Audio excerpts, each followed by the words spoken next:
সবাই আমার কথা শুনতে পাচ্ছ? আচ্ছা, আমরা শুরু করছি। সো আমরা লেকচার 1 এর পার্ট 3 টা একটু দেখব, তারপর লেকচার 2 তে যাব। সো পার্ট 3 কিছু কিছু জিনিস হয়তো আমরা আগেও পড়ে আসছি, একটু হয়তো ওভারল্যাপ করতে পারে, বাট তারপর আমরা একটু দেখি। প্রথমে হচ্ছে difference between a microprocessor and a microcomputer, বা মাইক্রো কম্পিউটার এবং মাইক্রো প্রসেসর বলতে আমরা কি বুঝি।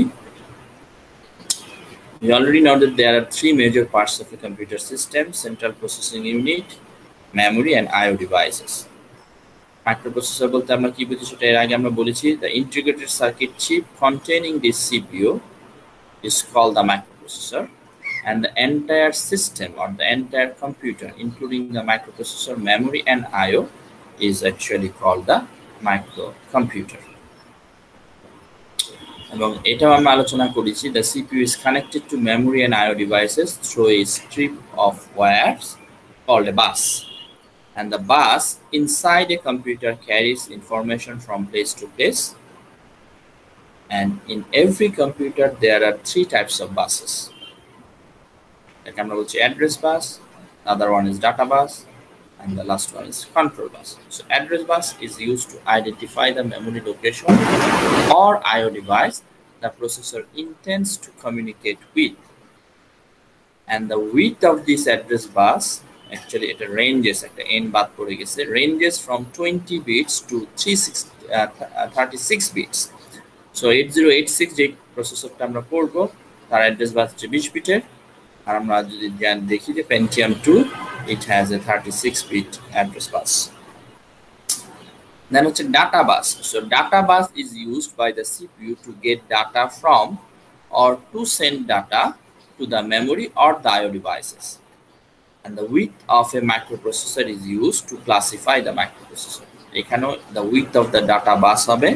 So the width of the data bus is used to classify the microprocessor. And the size of the data bus of Intel microprocessor vary between 8 bit, সেটা হচ্ছে একদম প্রথম দিককার যে প্রসেসর ছিল 8085, that is an 8 bit that has had an 8 bit data bus, আর একদম current যেটা 64 bit Pentium বলো বা Intel Core i এই প্রসেসরগুলি আছে, they have 64 bit data bus. Control বাসটা আমরা এর আগেও বলেছি যে how can we tell if the address on the bus is intended for a memory address or an I/O device? আমরা জানি না, কারণ অ্যাড্রেস বাস অ্যাড্রেসটা পাঠাচ্ছে, কিন্তু সেটা যে একটা মেমোরি অ্যাড্রেস বা সেটা যে একটা I/O অ্যাড্রেস সেটা আমরা ডিফারেন্সিয়েট কিভাবে করব? So this is where the control bus comes in. So each time the processor outputs an address, it also activates one of the 4 control bus signal, like memory read, memory write, I/O read, I/O write. So address bus address গেল, দেন এই চারটার মধ্যে যে কোনো একটা control signal যখন activated হবে তার উপর ভিত্তি করে ওই অ্যাড্রেসটা আইদার মেমোরি লোকেশন অথবা I/O লোকেশন, এবং সেটাকে রিড করতে হবে না রাইট করতে হবে সেটা ডিফাইন হয়ে যাবে। সবাই কি clear? Yes sir. And the address and control bus actually contains output lines only, so these are unidirectional, but the data bus is bidirectional. এরপর আমরা অলরেডি মেমোরি দেখে আসছি, গত ক্লাসে আমরা মেমোরির ইন্টারফেসিং বা মেমোরি কিভাবে ছোট মেমোরি ব্লক থেকে আমরা বড় বা তার ক্যাপাসিটি কিভাবে এক্সপ্যান্ড করতে পারি সেটা দেখেছিলাম। There are 2 techniques, one is called linear decoding and another is called fully decoding. সেগুলি আমরা অলরেডি দেখেছি। So there are 2 types of memory used in microprocessor or microcomputer: RAM আর হচ্ছে ROM. তার মধ্যে ROM কে আমরা বলছি non volatile, RAM is volatile. RAM is sometimes also referred as primary storage, whereas magnetic or optical disk are called secondary storage. এখানে আমরা একটা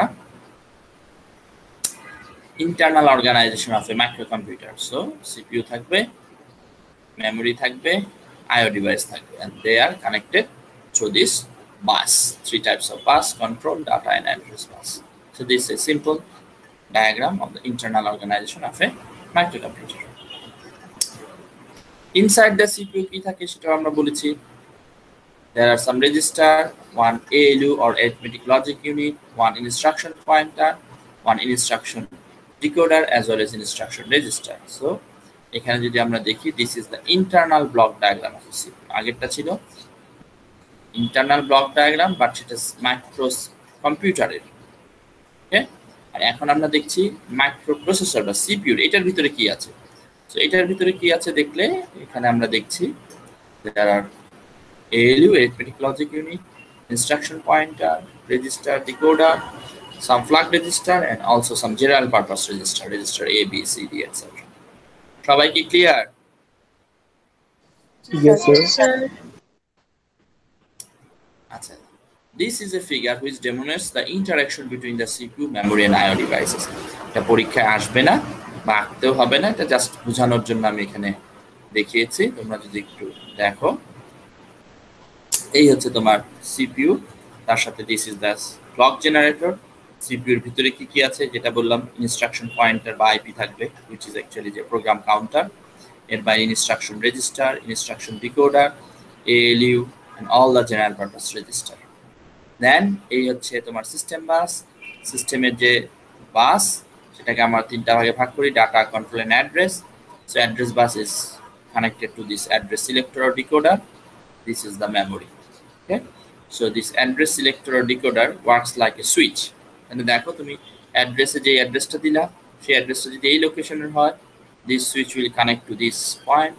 যদি এই লোকেশনের হয় তাহলে এখানে, এই লোকেশনের হলে এখানে। সো এইভাবে it's work like a switch. তাহলে দেখো আমার এখানে ইনস্ট্রাকশন পয়েন্টারের ভ্যালু যদি এইটা হয়, তার মানে এই লোকেশন, তাহলে দেখো মেমোরির এই যে 6723556 এটা এখানে থাকার মানে হচ্ছে এই লোকেশনের থেকে তুমি এখন ইনস্ট্রাকশন বা ডাটা ফেচ করবা। তাহলে অ্যাড্রেস বাসে এটা যাওয়ার সাথে সাথে এই লোকেশনের সাথে কানেকশন হবে। এই লোকেশনে কানেকশন হলে এটার ভিতরে ভ্যালু কত, 64। that 64 will go into this data bus. তাহলে এই ডাটা বাসে সেটা গেল, ডাটা বাস থেকে সেটা এখানে যাবে, এখানে গিয়ে ইন্টারনাল ডাটা বাস হয়ে সেটা ফার্স্টে আসবে ইনস্ট্রাকশন রেজিস্টারে। তাহলে 64 it's the x value of this instruction. এখন এটা আসলে কি রিপ্রেজেন্ট করছে সেটা বুঝতে গেলে এটা ইনস্ট্রাকশন ডিকোডারের মাধ্যমে পাস করতে হবে। সো ইনস্ট্রাকশন ডিকোডার এই ভ্যালুটাকে ডিকোড করবে, ডিকোড করে দেখা গেল যেটার এটার মানে হচ্ছে increment AX, that means AX এর ভ্যালু 1 বাড়বে। তাহলে সাপোজ AX এর ভ্যালু ছিল 26, তাহলে এখন এটা 27 হবে। এই কাজটা হবে কোথায়? এই কাজটা হবে ALU এর মধ্যে, অ্যাকুমুলেটরের মধ্যে 26 এর সাথে 1 যোগ করে এটার ভ্যালুটা তখন 27 হবে। সবাই কি আমার কথা বুঝতে পারছো? Yes, sir. স্যার এটা কি এক্সামে আসবে? না না, এটা এক্সামে আসবে না, এটা জাস্ট একটা বোঝার সুবিধার যে কম্পিউটার কিভাবে কাজ করে, ঠিক আছে? এটা তোমাকে এক্সামে আঁকতে হবে না, এটা সিম্পল একটা, এটা এখানে বোঝানো হচ্ছে যে this is the memory, this are different IO devices, monitor, floppy disk, keyboard, printer, এরা সবাই আসলে connected through this system bus, data bus, control bus, address bus. So address বাসে তুমি অ্যাড্রেসটা যাবে ইনস্ট্রাকশন পয়েন্টার থেকে, দেন ওই করসপন্ডিং অ্যাড্রেস থেকে ইনস্ট্রাকশনটা থ্রু দ্য ডাটা বাস সিস্টেমে চলে আসবে, ইনস্ট্রাকশন রেজিস্টারে এসে ফার্স্টে স্টে করবে, সেখান থেকে সে ইনস্ট্রাকশন ডিকোডার ডিকোড করবে, ডিকোড করলে কি ইনস্ট্রাকশন সেটা বোঝা যাবে। এই ইনস্ট্রাকশনের উপর ভিত্তি করে আবার তোমাকে মেমোরিতে আসতেও হতে পারে, নাও আসতে হতে পারে। যেমন এখানে আমরা দেখছি ইনক্রিমেন্ট AX, সো AX যেহেতু রেজিস্টারটা এই সিপিইউর মধ্যেই আছে, সো তোমাকে আর মেমোরিতে যেতে হচ্ছে না। সো সিপিইউর ভিতরে রেজিস্টারের ভ্যালু তুমি AX এর ভ্যালুটা অ্যারিথমেটিক লজিক ইউনিট আপডেট করবে, 1 বাড়াবে। বাড়ানোর পর এখন তুমি এটাকে যদি আবার মেমোরিতে স্টোর করতে চাও, তাহলে তোমাকে আবার কোথায় স্টোর করবা সেই অ্যাড্রেসটা এখানে জেনারেট করে পাঠাতে হবে, এন্ড দেন ডাটা বাসের মাধ্যমে তুমি যদি সেটা আবার এখানে পাঠাও, দেন রিড বা রাইট, এখানে রাইট করতে চাচ্ছ, সো এখানে কন্ট্রোল বাসে আবার তখন রাইট সিগন্যাল যাবে, গেলে তখন তুমি এই মেমোরি কোনো লোকেশনে সেই ভ্যালুটাকে রাইট করতে পারবে। সবাই কি আমার কথা বুঝতে পারছো? Yes sir. সিমিলারলি তুমি যদি এখন মেমোরি না হয়ে কোনো একটা আইও ডিভাইসকে সিলেক্ট করতে চাও, তাহলে ওই আইও ডিভাইসের অ্যাড্রেসটা তোমার এই ইনস্ট্রাকশন পয়েন্টার থেকে আসবে, সেই অ্যাড্রেসটাই আইও পোর্টে যাবে, সেখান থেকে তখন আইদার ফ্লপি ডিস্ক বা ভিডিও মনিটর বা কিবোর্ড বা প্রিন্টার সেটা সিলেক্ট হয়ে যাবে। ওকে, এই সুইচের মতো সুইচটা আইদার এটা বা এটার সাথে, যেটার সাথে কানেক্ট হবে সেই কিবোর্ড থেকে ধরো ডাটা বাসে ডাটা যাবে, সেই ডাটাটা তখন এখান থেকে অ্যারিথমেটিক লজিক ইউনিট সরাসরি ইন্টারনাল ডাটা বাস হয়ে ইনস্ট্রাকশন হয়ে ইনস্ট্রাকশন রেজিস্টার বা এগুলিতে যাবে। আর যদি ইনস্ট্রাকশন ডাটা হয় তাহলে সরাসরি তোমার এই অ্যাকুমুলেটরে চলে যাবে। সবাই কি আমার কথা বুঝতে পারছো? স্যার আইও বলো। ডিভাইস অ্যাক্সেস করার জন্য কি কন্ট্রোল বাসের থ্রুতেই যেতে হবে? সবাই কন্ট্রোল বাস, কন্ট্রোল ঠিক না, সবাই সিস্টেম বাসের থ্রুতে যেতে হবে। তো সিস্টেম বাসের মধ্যে তিনটা অংশ, অ্যাড্রেস, ডাটা, কন্ট্রোল। সো ওই আইও ডিভাইসের অ্যাড্রেসটা অ্যাড্রেস বাসে তোমাকে দিতে হবে। এটা কোন আইও ডিভাইস, এটা কি কিবোর্ড না ভিডিও মনিটর না ফ্লপি ডিস্ক, তার জন্য একটা অ্যাড্রেস লাগবে। সেই অ্যাড্রেসটা তোমার ইনস্ট্রাকশন পয়েন্টার থেকে যাবে, দেন সেই আইও ডিভাইসটা সিলেক্ট হবে। সিলেক্ট হওয়ার পর এখন আইও ডিভাইসে তুমি রিড করবা না রাইট করবা সেটা নির্ভর করবে সেই কন্ট্রোল বাসের সিগন্যালের উপর। সো তুমি যদি ধরো কিবোর্ড হয়, কিবোর্ডে আমরা শুধু রিড করতে পারবো, রাইট করতে পারবো না। তোমার এটা যদি প্রিন্টার হয়, প্রিন্টারে আবার শুধু রাইট করতে পারবো, রিড করতে পারবো না। সো ওই করসপন্ডিং কন্ট্রোল সিগন্যালটা ওখানে অ্যাক্টিভেটেড হবে। অ্যাক্টিভেটেড হলে সেই হিসাবে ডাটা বাসে যদি রিড করো তাহলে ডিভাইস থেকে আসবে, যদি রাইট করতে চাও অ্যাড্রেস দেওয়ার সাথে সাথে ডাটা বাসে ডাটাটাও দিতে হবে যেটা তুমি রাইট করতে চাও, সেটা তখন according to this control signal ওই আইও ডিভাইসে রাইট হয়ে যাবে। সবাই কি আমার কথা বুঝতে পারছো? যেমন ধরো প্রিন্টারে কিছু লিখতে চাচ্ছ, কি লিখতে চাচ্ছ সেটা সিস্টেম ডাটা বাসে পাঠিয়ে দিতে হবে, প্রিন্টারের যে অ্যাড্রেস সেটা অ্যাড্রেস বাসে পাঠিয়ে দিতে হবে, দেন ওই অ্যাড্রেসে ওই ওই ডিভাইসটা অ্যাক্টিভেটেড হবে। অ্যাক্টিভেটেড হলে যেহেতু সেটা রাইট করতে চাও, কন্ট্রোল বাসে তখন নাই আইও রাইট কমান্ডটা যখন অ্যাক্টিভেট করবা, সে তখন ওই ডাটাটা প্রিন্টারের যে লোকাল বাফার আছে সেখানে ট্রান্সফার করবে। Afterwards printer will print that document.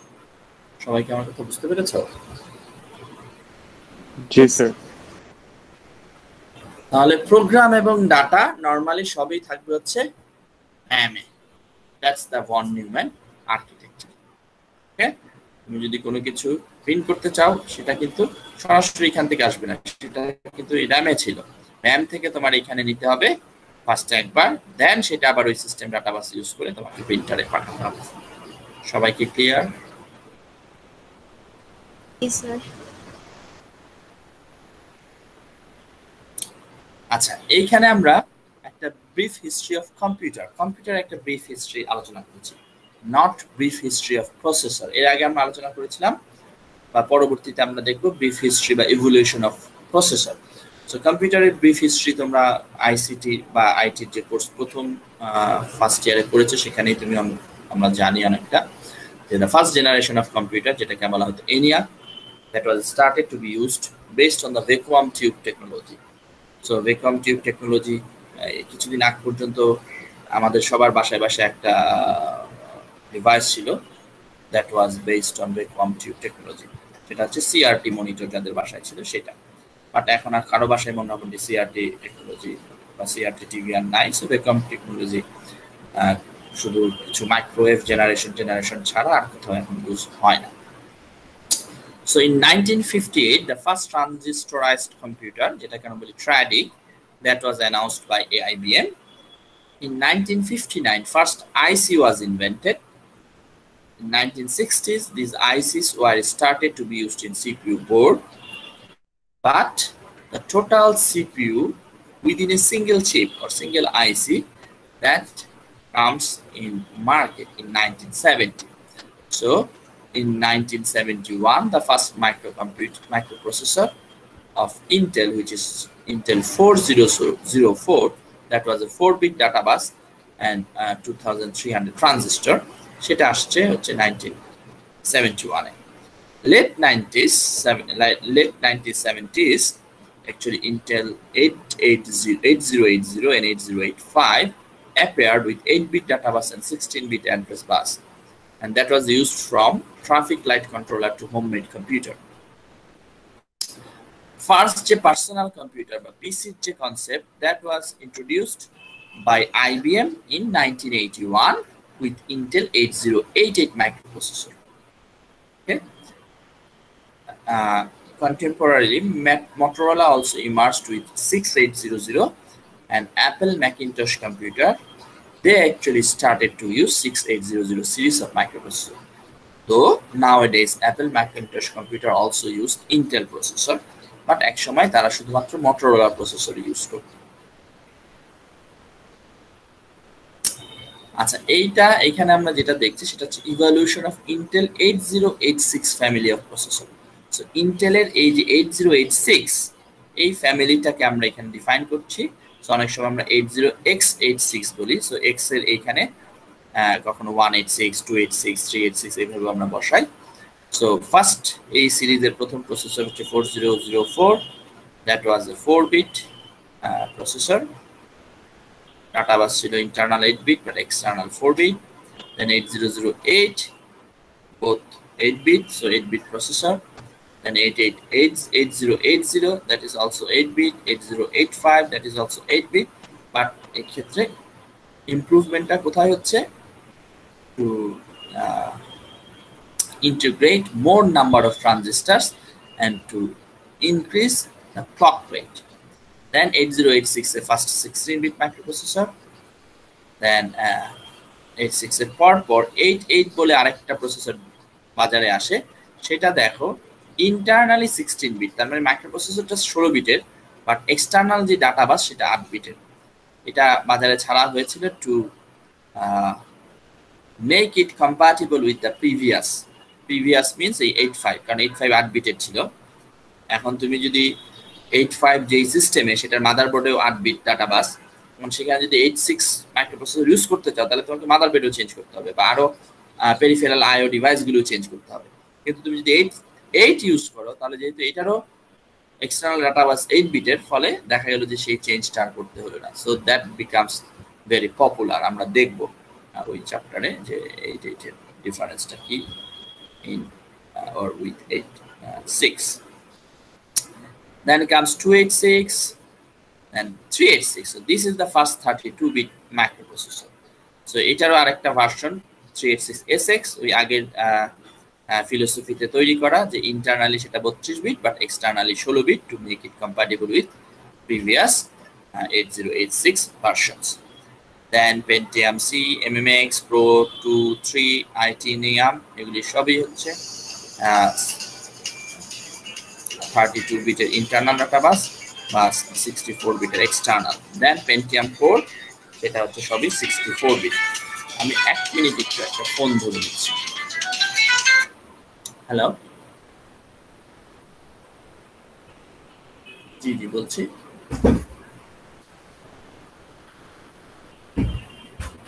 আচ্ছা, জি জি জি ভালো আছি। আমি একটু ক্লাসে আছি, আমি কি আপনাকে পরে ফোন দিই? আচ্ছা আচ্ছা আচ্ছা আচ্ছা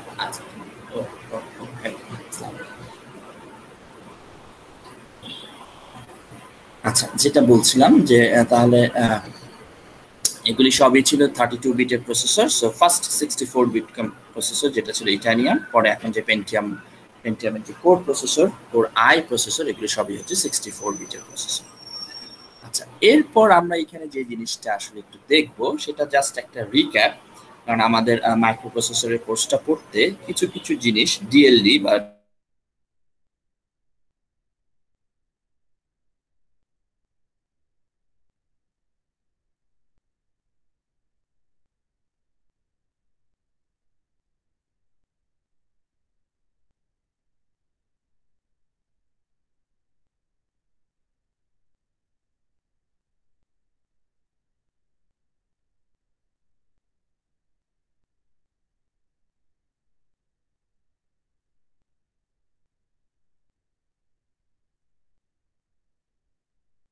হয়, because this number system is a convenient way to represent binary number, কারণ 4টা বাইনারি ডিজিটের বদলে তুমি একটা হেক্স ডিজিট ইউজ করতে পারবা। সো বিরাট একটা নাম্বার 64-বিট, সেটা তুমি 16টা ডিজিট দিয়ে ইজিলি রিপ্রেজেন্ট করতে পারবা। বা আমাদের যদি আমরা 8086 এর কথা বলি 16-বিট, তো 16-বিটকে মাত্র 4টা হেক্স ডিজিট দিয়ে ইজিলি রিপ্রেজেন্ট করা যায়।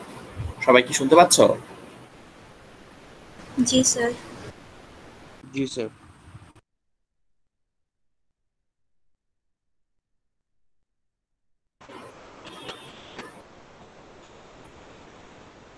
হ্যালো, সবাই শুনতে পাচ্ছ?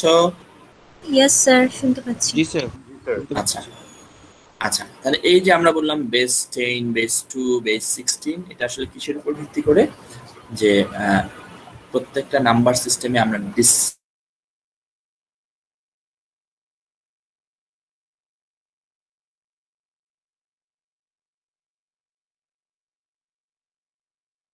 স্যার এখন আপনার কথা শোনা যাচ্ছে না।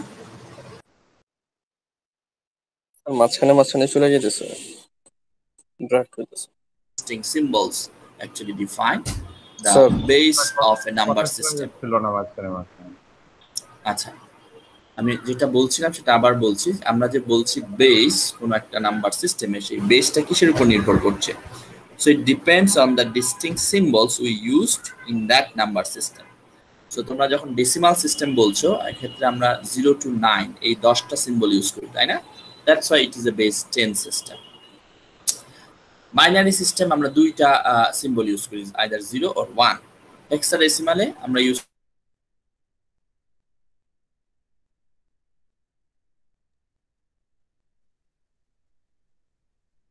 করি A B C D E F. So this 16 distinct symbol actually is the reason for base 16 number system. এরপর আমরা এখানে যে জিনিসটা একটু আলোচনা করেছি, that is the conversion of binary decimal to binary. So তোমরা জানো যে by repeated division with 2 or for that cause for any number system, if you want to convert a decimal to binary, then যেটাতে তুমি convert করছো তার যে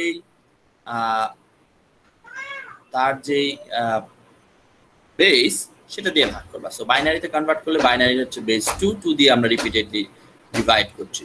তুমি যদি হেক্সাডেসিমালে কনভার্ট করতে চাও, হেক্সাডেসিমাল নাম্বার সিস্টেমের বেস হচ্ছে 16, so you actually need to divide the number, repeatedly divide the number by 16। সবাই কি আমার কথা বুঝতে পারছো?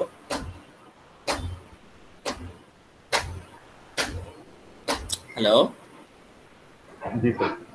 আচ্ছা, তাহলে 2 দিয়ে দেখো যদি আমরা ভাগ করি, 25 কেও 2 দিয়ে ভাগ করলে এটা হচ্ছে quotient, this is the remainder.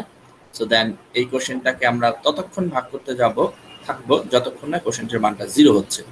So 2 দিয়ে ভাগ করলে 6, 6 কে 2 দিয়ে ভাগ করলে 3, 3 কে 2 দিয়ে ভাগ করলে 1, 1 কে 2 দিয়ে ভাগ করলে দ্যাটস 0। তো যেই মাত্র আমার কোশেন্টটা 0 হয়ে যাবে, দেন এই রিমাইন্ডারগুলিকে আমি ফ্রম bottom to top এইভাবে যদি সিরিয়ালে লিখে যায়, then this is your binary number. একইভাবে তুমি ডেসিমাল এই হেক্সাডেসিমাল নাম্বারে কনভার্ট করতে পারো। উল্টাটা যদি করো বাইনারি টু ডেসিমাল, তাহলে যেটা করতে হবে যে যেই বিটগুলি 1 সেই বিটগুলির যে ওয়েটেজ সেগুলি যদি আমরা যোগ করে দেই, তাহলেই আমরা আমাদের ইকুইভ্যালেন্ট ডেসিমাল নাম্বারটা পেয়ে যাব। তাহলে ওয়েটেজটা কিভাবে আমরা বুঝবো? এই যে ফার্স্ট বা ইউনিট পজিশন, সেটার ওয়েটেজ হচ্ছে 2 টু দি পাওয়ার 0, যেহেতু এটা বাইনারি সব 2 এর পাওয়ার হিসাবে চিন্তা করতে হবে। তারপর এটা 2 টু দি পাওয়ার 1 2 3 4 5, মানে যেই পজিশনে 1 আছে শুধু সেই পজিশনের ওয়েটগুলি আমরা অ্যাড করছি, বাকিগুলি 0 এর সাথে যেহেতু মাল্টিপ্লাই হচ্ছে সেগুলো আর অ্যাড করার দরকার নেই। যেটা পাবো that is the equivalent hexadecimal number system.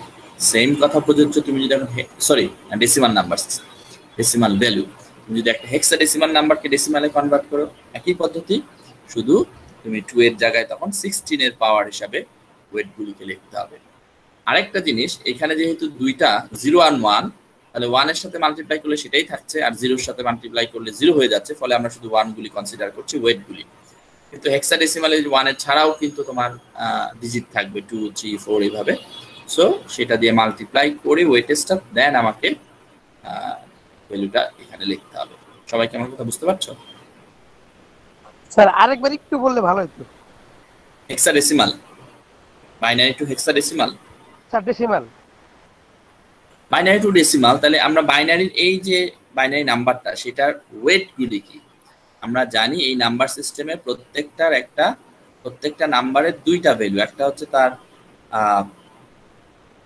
এই পজিশনের এই ভ্যালুটা, প্লাস হচ্ছে এটা কোন পজিশনে বসছে, এই 1টা এখানে ইউনিট পজিশনে বসার কারণে তার যে ওয়েট, সো সেইটা। তাহলে আমাকে এইটা দিয়ে তার ওয়েটটাকে মাল্টিপ্লাই করতে হবে। সো 1 টাইমস এটার ওয়েট হচ্ছে 2 টু দি পাওয়ার 0, দেন এই পজিশনের ওয়েট হচ্ছে 2 টু দি পাওয়ার 1, এই পজিশনের ওয়েট হচ্ছে 2 to the power 2, then 3 4 5। So প্রত্যেকটা ভ্যালুকে তার যে পজিশনাল ভ্যালু বা তার যে ওয়েট সেটা দিয়ে মাল্টিপ্লাই করতে হবে। মাল্টিপ্লাই করার পর সবগুলি নাম্বারকে যোগ করতে হবে। যোগ করলে যেটা পাবো that is the decimal number or decimal value of the equivalent binary number. সবাই ক্লিয়ার? জি স্যার। স্যার বাইনারি টু হেক্সাডেসিমালটা একটু বোঝানো যাবে? Binary to hexa, binary to hexa binary to hexa সরাসরি কোনো অপশন নাই। বাইনারি টু হেক্সার অপশন হচ্ছে ফার্স্টে বাইনারিকে ডেসিমালে নিবা, দেন ডেসিমাল থেকে হেক্সা একটু আগে আমি যেভাবে বললাম ভাগ করার মাধ্যমে 16 দিয়ে ভাগ করতে হবে যতক্ষণ না তোমার কোশেন্ট বা ভাগফলটা 0 হচ্ছে, তাহলে তুমি একটা বাইনারি নাম্বারকে হেক্সাডেসিমালে কনভার্ট করতে পারবে। That is one point. Another one, যে তুমি যদি এই চারটা মাথায় রাখতে পারো যে হেক্সাডেসিমাল 0 সেটার ইকুইভ্যালেন্ট বাইনারি কত, কারণ আমরা হেক্সাডেসিমালে টোটাল 16টা সিম্বল আছে, তাহলে এই 16টা সিম্বলকে যদি আমি বাইনারিতে কনভার্ট করতে চাই বা বাইনারি 0-1 এর কম্বিনেশন হিসেবে রিপ্রেজেন্ট করতে চাই, we need at least 4 binary digit, তাই না? কারণ 4টা বাইনারি ডিজিট থাকলে 2^4 16টা কম্বিনেশন সম্ভব। সেই 16টা কম্বিনেশন এখানে বলা আছে যে 0001 0001 সরি 0000 দেন 0001 0010 0011 এভাবে করে 16টা কম্বিনেশন। তাহলে এই ফার্স্ট কম্বিনেশনটা হচ্ছে আসলে 0, কারণ এটার ইকুইভ্যালেন্ট তুমি যদি ডেসিমালে নাও সেটা 0, হেক্সাডেসিমাল ভাবে দ্বিতীয়টা 1 2 3 এইভাবে। তাহলে আমার যদি জিনিসটা বাইনারিতে দেওয়া থাকে, ধরো এই নাম্বারটা, এটাকে যদি এখন হেক্সায় কনভার্ট করতে চাও তাহলে তুমি কি করবা, চারটা করে গ্রুপ করবা। ফার্স্টে এই গ্রুপটা 0101, তাহলে 0101 এখানে মিলাই দেখো 0101 মানে কত, সো লাস্টে দুই থাকলে কি অ্যাড 015। দেন লাস্টে এখানে যেহেতু দুইটা আছে, আমার দুইটাতে হবে না, চারটা করতে হবে, চারটা বানাইতে হলে বাকি আরো দুইটা 0 অ্যাড করতে হবে, 0 তাহলে 0011। তাহলে 0011 এখানে কোথায় আছে, এই যে 0011, সো 001 হচ্ছে 3, তাহলে এটার বদলে 3 আর এটার বদলে হচ্ছে 5, সো এটার ইকুইভ্যালেন্ট হেক্সাডেসিমাল হচ্ছে 35। বুঝতে পারছো? জি স্যার জি স্যার। তাহলে সেই জিনিসটা আমরা এখানে দেখিয়েছি, যেমন এটাকে যদি এখন বলে বাইনারি এটাকে হেক্সে কনভার্ট করো, তাহলে তুমি চারটা করে ভাগ করবা, এই প্রথমে 4টা, তারপরে ওই 4টা, তারপরে লাস্টের 4টা। সো এই 4টার এই 1001 তুমি এই টেবিলে যদি দেখো 1001 হচ্ছে 9, বা তুমি চাইলে এটাকে ডেসিমালে কনভার্ট করে নিতে পারো, কারণ এটা 2 এর পাওয়ার 0, এটা 1, এটা 2, এটা 3, এটা 2 টু দি পাওয়ার 3 তার মানে 8, আর 2 টু দি পাওয়ার 0 হচ্ছে 1, 8 প্লাস 1 এটা হচ্ছে 9। একইভাবে পরেরটা, তারপরেরটা যদি করো টোটাল এটার ভ্যালু হচ্ছে x। এটা উল্টাটাও আমাকে তোমাদের করতে আসতে পারে যে হেক্স থেকে বাইনারিতে কনভার্ট, তাহলে হেক্স থেকে বাইনারিতে একইভাবে প্রত্যেকটা হেক্স ডিজিটের ইকুইভ্যালেন্ট বাইনারি দিবা, তারপর যদি লিডিং 0 থাকে সেই লিডিং 0 গুলিকে বাদ দিয়ে দিবে, তাহলে যেটা পাবা that is the binary of equivalent hexadecimal number. সবাই কি ক্লিয়ার? জি স্যার। আচ্ছা, এইখানে just convert it to hex, যেটা আমি বলেছিলাম 16 হেক্সে কনভার্ট করতে হলে 16 দিয়ে ভাগ করতে হবে, তাহলে 16 দিয়ে প্রথমে 45 কে ভাগ করলাম, কোশেন্ট 2 রিমাইন্ডার 30। এই রিমাইন্ডারটা যদি 9 এর চেয়ে বেশি হয় তখন ইকুইভ্যালেন্ট হেক্স ডিজিট দিয়ে রিপ্রেজেন্ট করতে হবে, তাহলে 13 হচ্ছে তার ইকুইভ্যালেন্ট হেক্স ডিজিট হচ্ছে ডি, সো 13 না লিখে এখানে ডি লিখতে হবে। দেন এখন কোশেন্টটা যেহেতু 0 হয় নাই, সো 16 দিয়ে আবার ভাগ করব, আবার ভাগ করলে এখন কোশেন্ট 0 আর রিমাইন্ডার হচ্ছে 2। দেন আমরা যদি নিচ থেকে উপরের দিকে বটম থেকে টপ পর্যন্ত যদি রিভার্স ওয়েতে আমরা লিখে যাই, so 2d, so 45 equals to 2d। আর যদি হেক্সা দেওয়া থাকে, এখন তোমাকে বলে ডেসিমালে কনভার্ট করতে, তাহলে হেক্সার যে ডিজিটগুলি দেওয়া আছে প্রত্যেকটার যে পজিশনাল ভ্যালু বা ওয়েট সেটা দিয়ে মাল্টিপ্লাই করতে হবে। সো এটার পজিশনাল ভ্যালু হচ্ছে 16 টু দি পাওয়ার 0, এটার পজিশনাল ভ্যালু হচ্ছে 16 টু দি পাওয়ার 1, এটার পজিশনাল ভ্যালু হচ্ছে 16 টু দি পাওয়ার 2। তাহলে 2 এর সাথে মাল্টিপ্লাই করো 16 to the power 0, which means 1, 2 into 1 2, 16 to the power 1 হচ্ছে 16, 11 এর সাথে 16 মাল্টিপ্লাই করলে দিস। আমি বলতে পারছি এটা 11 কেন, কারণ বি হেক্সাডেসিমাল, তার ইকুইভ্যালেন্ট ডেসিমাল হচ্ছে 11, সো এটা দিয়ে মাল্টিপ্লাই করলে যেটা আসে, দেন 6 into 16 স্কয়ার, 16 স্কয়ার হচ্ছে কত, 16 256, সো 256 দিয়ে 6 কে মাল্টিপ্লাই করলে যেটা আসে এটা, সবগুলিকে যদি যোগ করো that's the decimal of this hexadecimal number. সবাই ক্লিয়ার?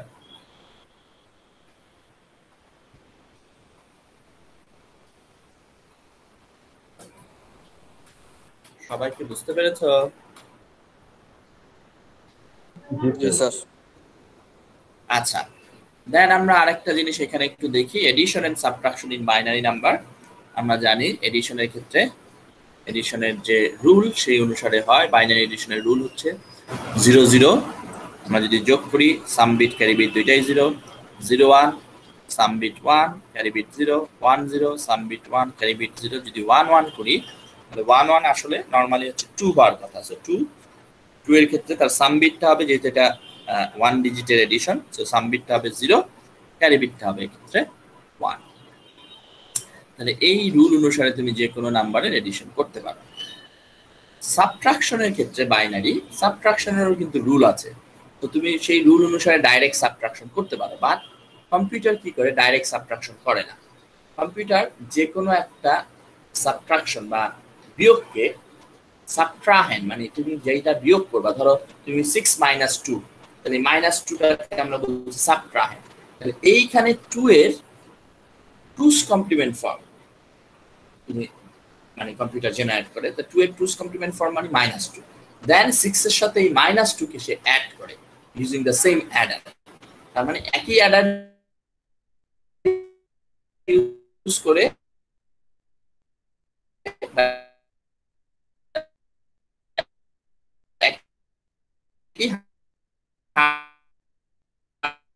হার্ডওয়্যার ইউজ করে কম্পিউটার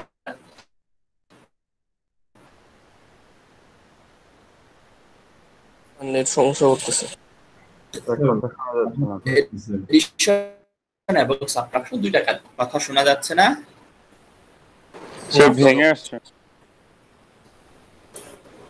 না স্যার, কেটে আসছে। এখন শোনা যাচ্ছে?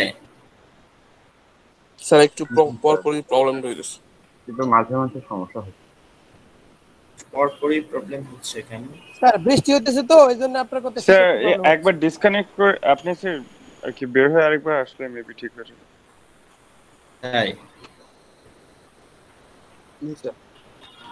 এবার রেকর্ড বন্ধ করতে হবে না নাকি? না না স্যার অটোমেটিক হয়েছে। আচ্ছা,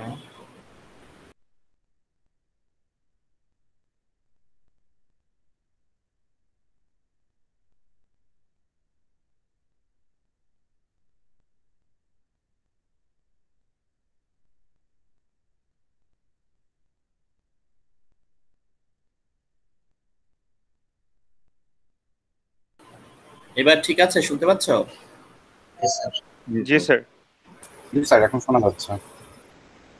আচ্ছা, তাহলে যেটা বলছিলাম যে নরমালি আমরা এডিশনের ক্ষেত্রে এডিশনের যে রুল সেই অনুসারে আমরা এডিশন করে থাকি, এই রুলটা অনুসারে। ওকে, ঠিক একইভাবে সাবট্রাকশনেরও কিন্তু এরকম রুল আছে, বাট কম্পিউটারের ক্ষেত্রে সরাসরি ডাইরেক্ট সাবট্রাকশন কম্পিউটার করে না।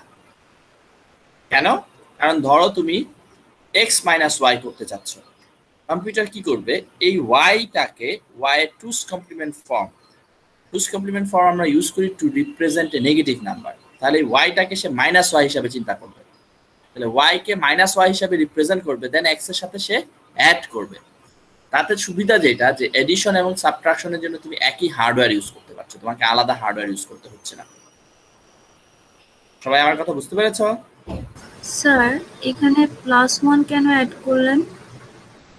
কি আমি রুল? আসছি, আমার এই কথাটাকে ফার্স্টে বুঝতে পেরেছো যে x - y আমরা চাইলে Yes, ডাইরেক্ট কম্পিউটার এইভাবে করবে না। কম্পিউটার কি করবে, y তার 2's কমপ্লিমেন্ট, দ্যাট মিন্স তার নেগেটিভ y এর যে রিপ্রেজেন্টেশন সেটা করবে, দেন সে x এর সাথে ওই -y কে যোগ করবে। সবাই আমার কথা বুঝতে পারলা? জি স্যার। আচ্ছা, তাহলে এখন দেখো যে এইটার সাথে এইটা তুমি বিয়োগ করতে চাচ্ছ, তাহলে এইটা হচ্ছে সাবট্রাহেন্ড, তাহলে এইটা হচ্ছে পজিটিভ নাম্বারটা, বাট আমি এখন এইটার negative number, that means minus এতকে রিপ্রেজেন্ট করব। তাহলে মাইনাস এতকে রিপ্রেজেন্ট করতে গেলে এইটার 2's কমপ্লিমেন্ট আমাকে বের করতে হবে, 1001 101। তাহলে 2's কমপ্লিমেন্ট কি? 2's কমপ্লিমেন্ট হচ্ছে 1001 101, এটা 2's কমপ্লিমেন্ট করতে গেলে ফার্স্টে এইটাকে 1's কমপ্লিমেন্ট করতে হবে। 1's কমপ্লিমেন্ট করা মানে 1 থাকলে 0, তাহলে যে 1 আছে 0 করলাম, 0 আছে 1 করলাম, 0 আছে 1 করলাম, তারপরে তিনটা 1 আছে 0 0 0 করলাম, দেন 1 তারপর 0, এটা হচ্ছে 1's কমপ্লিমেন্ট। তার সাথে যখন আবার 1 কোড যোগ করব, that becomes the 2's complement. Clear? সবাই কি বুঝতে পারছো? আচ্ছা, তাহলে এখন এইটার সাথে আমার এই 2's কমপ্লিমেন্টের ভ্যালু যেটা, এটাকে আমি এখন যোগ করছি। যোগ করলে দেখো কি আসে, 1 1 0, হাতে আছে 1 1 1 0, হাতে আছে 1 0 0 0 আর ওই 1, দেন 1 0 1 0 0 0 0 1 1 1 1 0, হাতে আবার আছে 1, দ্যাট 1 আর এই 1 মিলে আবার 0, দ্যাট ইজ দ্য ক্যারি।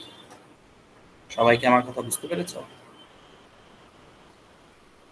জি জি sir. Sir. and that carry will be dropped পরবর্তীতে দেখো দেন আমার এটাই হচ্ছে আমার রেজাল্ট এত থেকে এত বিয়োগ করলে আমরা সরাসরি ডাইরেক্ট বিয়োগের ফর্মুলা যদি করতাম তাহলে এটাই পেতাম কিন্তু কম্পিউটার ডাইরেক্ট সাবট্রাকশন না করে সে সাবট্রাকশন করে using two's complement form that means subtrahend যেটা বিয়োগ করতে হবে সেটা টুস কমপ্লিমেন্ট সে রিপ্রেজেন্ট করে এন্ড দেন সাবট্রাহেন্ডকে মাইনুয়েন্ডের সাথে অ্যাড করে দেয় মানে এই উপরেরটার সাথে অ্যাড করে দেয় অ্যাড করে যে রেজাল্টটা পায় that is the same if you use direct subtraction rule সুবিধা হচ্ছে যদি তুমি এইভাবে করো তাহলে তোমার হার্ডওয়্যার আর চেঞ্জ করতে হচ্ছে না হার্ডওয়্যার হিসাবে অ্যাডার যেটা ইউজ করছো সেই একই অ্যাডার দিয়ে তুমি সাবট্রাকশনের কাজও করতে পারছো সবাই কি ক্লিয়ার?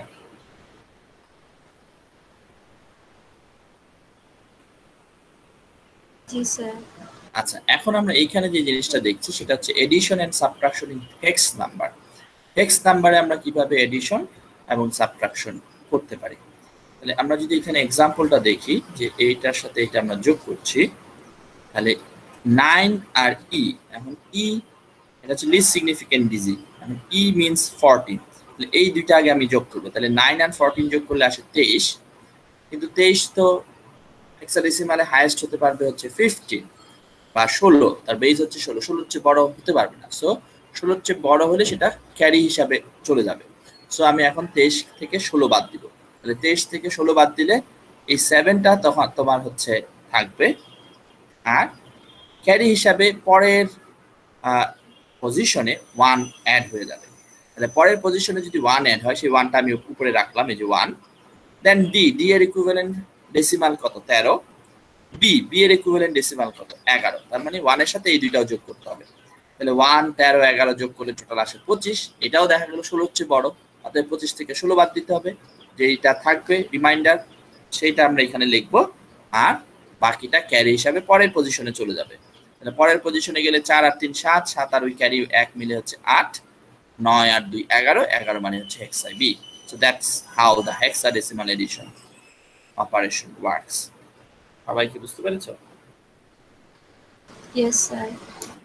একইভাবে যদি আমরা হেক্সাডেসিমালে সাবট্রাকশন করি তাহলে এফ এর ইকুইভ্যালেন্ট হচ্ছে 15 সো 15 থেকে 8 বাদ দিলে 7 উপরে 9 নিচে বি তাহলে বি যেহেতু বড় বি হচ্ছে 11 তুমি চাইলে 11 থেকে 9 বিয়োগ করতে পারবে না সো তোমাকে কি করতে হবে এখান থেকে বড় করতে হবে তাহলে এখান থেকে এক বড় করা মানে হচ্ছে 16 বড় করেছো তাহলে 9 এর সাথে তুমি যদি 16 যোগ করো তোমার এখানে উপরে হচ্ছে 25 নিচে আছে 11 সো 25 থেকে 11 বাদ দিলে 14 হচ্ছে হেক্সাডেসিমালে ই কিন্তু যখন তুমি এখান থেকে বড় করলা 5 থেকে 1 এখানে নিয়ে আসলা 16 হিসাবে তাহলে এখান থেকে 1 কমে যাবে তাহলে এখান থেকে 1 কমে গেলে 5 হয়ে যাবে 4 4 থেকে 2 গেলে থাকবে হচ্ছে 2 that's how the subtraction hexadecimal subtraction 16 কিভাবে আনলাম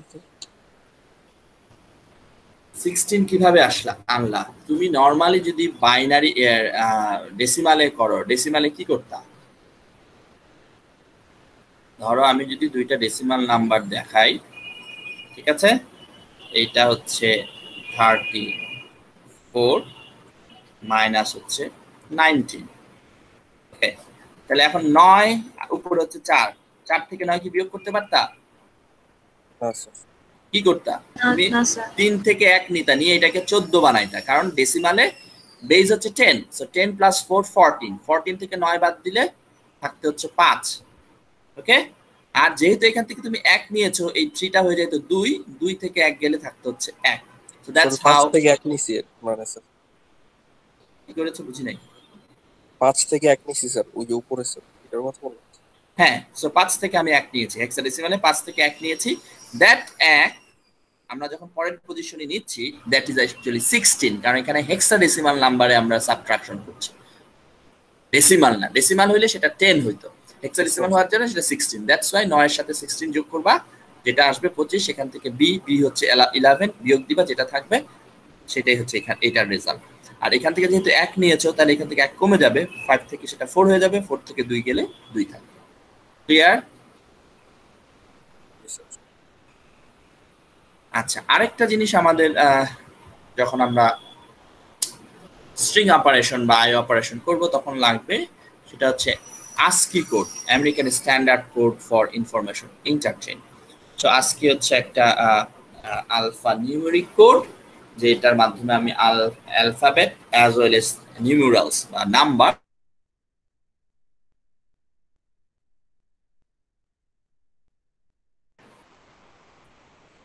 তাহলে এইটার ইকুইভ্যালেন্ট ধরো আমি যদি 41 চিন্তা করি, 41 হচ্ছে এ, তার হেক্স কোড হচ্ছে 61। 61 কি? 61 হচ্ছে 0110 আর 1 হচ্ছে 0001। এই দেখো, এই হচ্ছে 4, এই 4টা হচ্ছে হেক্স 1 আর এটা হচ্ছে 6। এই জিরোটা আসলে নরমালি থাকে না, 7 বিটের কোড, কিন্তু আমরা এখানে একটা প্যারিটি বিট অ্যাড করি, করে এটাকে 8 বিট হিসাবে চিন্তা করি। সো এটা সবার ক্ষেত্রে এটা 0, মোস্ট সিগনিফিকেন্ট বিটটা। তাহলে এটা আসলে 6, তাহলে এটা হচ্ছে হেক্স। সো এ, আমি যে জিনিসটা মেইনলি বুঝাতে চাচ্ছি, আমার তোমাদের এগুলো মুখস্থ রাখতে হবে না, বাট এই জিনিসটা কনফিউজ করলে হবে না যে কোনো একটা সিম্বল অথবা যে কোনো একটা ক্যারেক্টার বা নাম্বার, সেটার ইকুইভ্যালেন্ট যে ASCII কোড, সেটা তুমি দুই ভাবে চিন্তা করতে পারো। তার ইকুইভ্যালেন্ট ASCII হেক্স একটা, যে এই যে এ, এটার ইকুইভ্যালেন্ট ASCII হেক্স হচ্ছে 61। তুমি ASCII হেক্স না বলে সেটার ইকুইভ্যালেন্ট ডেসিমালও কিন্তু বলতে পারো। ডেসিমালে বললে এটা কত হবে ভ্যালুটা? ডেসিমালে বলতে গেলে দেখো, এটা বাইনারি নাম্বার, এটা ইকুইভ্যালেন্ট ডেসিমাল আমি যদি হিসাব করি কি হবে, এই 1 এর পজিশনাল ভ্যালু কত বা ওয়েট কত? 2 টু দি পাওয়ার 0, দেন এটা হচ্ছে 2 টু দি পাওয়ার 1 2 3 4, এটা হচ্ছে 5, এটা হচ্ছে 6। তাহলে 2 টু দি পাওয়ার 6 কত? 2 টু দি পাওয়ার 6 হচ্ছে 64 প্লাস 2 টু দি পাওয়ার 5 হচ্ছে 32, আর এই প্রথমে যে 2 টু দি পাওয়ার 0 সেটা হচ্ছে 1। এই তিনটা যোগ করলে এটার ইকুইভ্যালেন্ট ডেসিমাল ভ্যালুটা কত দাঁড়ায়? 7 আর 6 3 9। তার মানে আমি যে ASCII ক্যারেক্টার স্মল লেটার এ, এই স্মল লেটার এর তুমি যদি হেক্স বলো, তার মানে বাইনারি ভ্যালু, বাট সেটার রিপ্রেজেন্টেশনটা হচ্ছে হেক্স। এই জন্য আমরা এটাকে অনেক সময় বলি হেক্স কোড। তাহলে সেক্ষেত্রে হেক্স কোড হচ্ছে 61। তুমি যদি ডেসিমাল বলো, 61H লিখতে হবে। আর যদি তুমি ডেসিমাল বলো, সেই একই এর ডেসিমাল ASCII ডেসিমাল ভ্যালু হচ্ছে কত? 90। হ্যালো, শুনতেছো? জি স্যার। জি স্যার।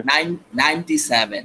ওকে, কিন্তু তুমি যদি আবার 97H বা হেক্স চিন্তা করো, তাহলে কিন্তু সেটা এর কোড না, অন্য আরেকটা, যেটা এখানে আবার নাই, 97 আছে, থাকতে পারে, ঠিক আছে? বা উল্টা ভাবে বললে, যেটা এখানে আছে সেরকম একটা যদি নেই, ধরো 41 মানে হচ্ছে 0100 আর 1 হচ্ছে 0001। তাহলে এই যে 41H, এটা হচ্ছে ক্যাপিটাল এর হেক্স কোড। কিন্তু আমি যদি এটা ডেসিমাল ভ্যালু লিখতে চাই, তাহলে এই ক্যাপিটাল এর ডেসিমাল ভ্যালু কত হবে?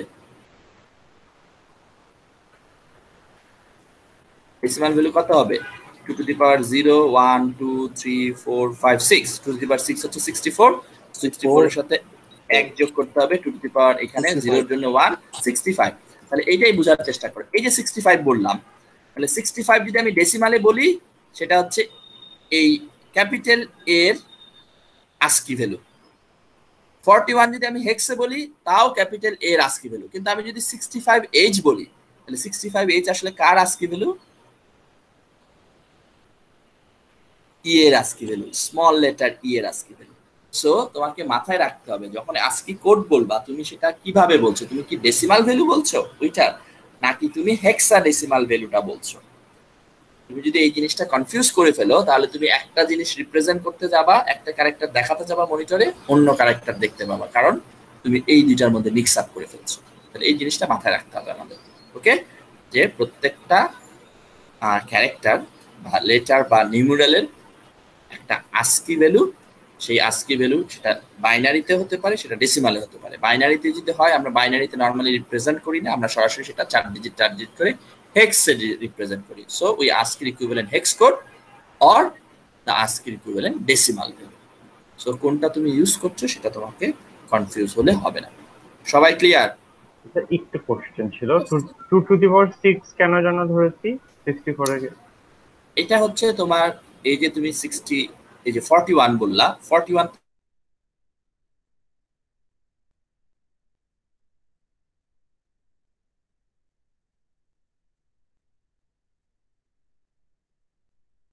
বাইনারি কত 0100 আর 1 এর ইকুইভ্যালেন্ট কত 0011 তাই না একটু আগে যে বললাম বাইনারি থেকে হেক্স কনভার্ট করতে গেলে চারটা চারটা করে আমাকে গ্রুপ করতে হবে এই চারটার ইকুইভ্যালেন্ট হচ্ছে 1 এই চারটার ইকুইভ্যালেন্ট কোড হচ্ছে 4 সো এই যে বাইনারি এ ক্যাপিটাল এর যে বাইনারি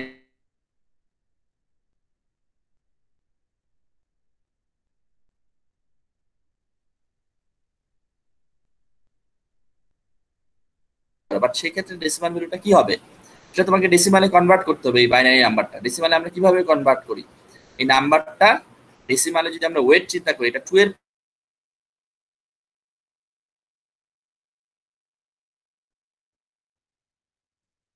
আরো সহজ করে যদি আমরা বলি আমি যদি একটা ডেসিমাল নাম্বার বলি 7 8 9 6 এখানে 6 এর ভ্যালু আসলে কত ইউনিট পজিশন তার মানে 6 এর ইউনিট পজিশন হচ্ছে 10 টু দি পাওয়ার 0 মানে 1 এইজন্য ইউনিট বলি 9 এর ক্ষেত্রে আমরা বলছি কি এটার ওয়েট কত 10 না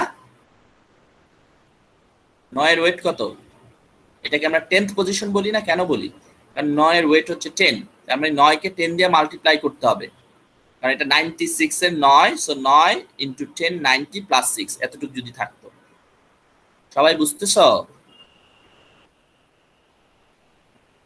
জি স্যার জি স্যার দেন এই যে 8 এর পজিশনাল ভ্যালু কত 10 টু দি পাওয়ার 2 মানে 100 তার মানে 896 আমরা কিভাবে বলবো 800 তার মানে 8 ইনটু 100 প্লাস 9 ইনটু 10 প্লাস 6 সেটাই তো 896 আমরা হেক্সের ক্ষেত্রে তাই করব বা বাইনারির ক্ষেত্রে তাই করব এটার পজিশনাল ভ্যালু দিয়ে মাল্টিপ্লাই করতে হবে তারপর এটার সাথে যোগ এইভাবে এখন এগুলা যেহেতু 0 আছে এগুলো আমার ধরার দরকার নেই কারণ 0 দিয়ে তুমি যাই মাল্টিপ্লাই করো 0 হচ্ছে তাহলে আমি শুধুমাত্র 1 যে পজিশনগুলি আছে সেগুলির ওয়েটটাকে অ্যাড করব তাহলে 1 এখানে কোন পজিশনে আছে প্রথম পজিশনটা হচ্ছে 0 তারপর 1 2 3 4 5 6 তো 2 টু দি পাওয়ার 6 তো 2 টু দি পাওয়ার 6 কত 64 দ্যাটস ওয়াই এখানে আমি 64 নিচ্ছি আর এখানে 2 to the power 0 that means 1 তাহলে 64 এর সাথে 1 যোগ করলে 65 সো এই যে আজকে কোডটা বাইনারিতে আছে তার ইকুইভ্যালেন্ট ডেসিমাল হচ্ছে 65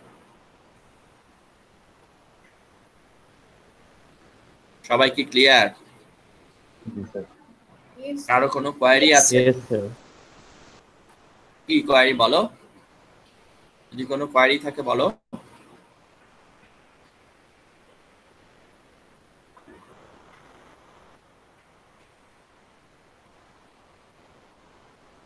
কারো কি কোনো কোয়েরি আছে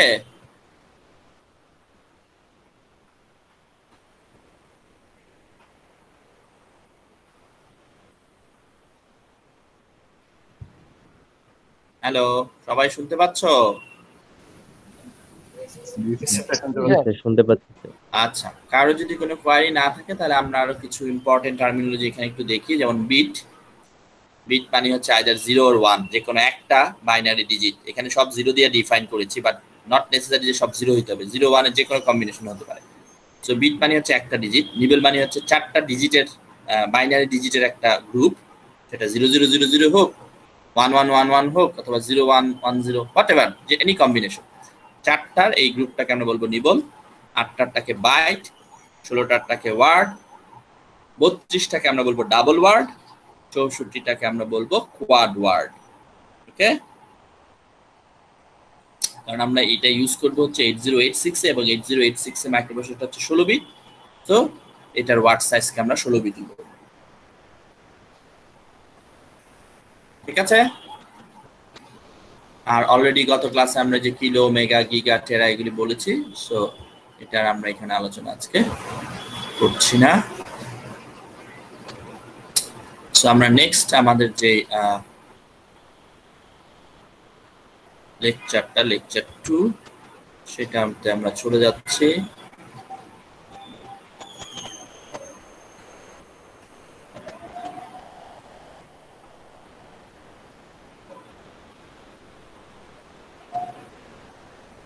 তোমরা লেকচার 2 এর স্লাইডটা কি দেখতে পাচ্ছো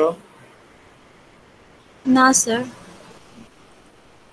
এখন দেখতে পাচ্ছো এখন দেখা যাচ্ছে আচ্ছা তাহলে এইখানে দেখো brief history of 8086 family of microprocessor তাহলে এটা আমরা অলরেডি দেখেছি যে প্রথম শুরু হয়েছে ইভালুয়েশনের প্রথম হচ্ছে একদম 4004 থেকে দেন 4004 এর পর 8008 এগুলি সবই ছিল হচ্ছে 4 বিট বা 8 বিট, বাট সেই 8 বিটের প্রসেসরগুলি স্টেবল ছিল না বা ওগুলো খুব পপুলার হয় না।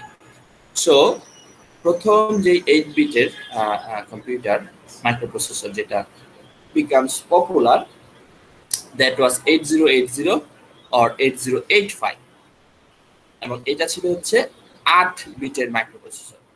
তাহলে এখান থেকে যখন সে 8086 এ গেল, in 1978 Intel introduced 8086 microprocessor, and this is the 16-bit microprocessor, and that was a major improvement over the previous generation of 8080 or 8085 series of microprocessor.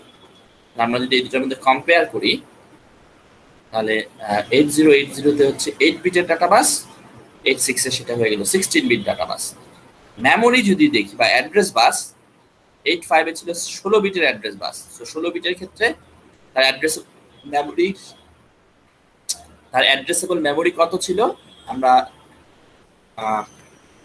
নিয়মটা কি আমরা জানি, খুব সহজ, 2 টু দি পাওয়ার 16, মনে আছে?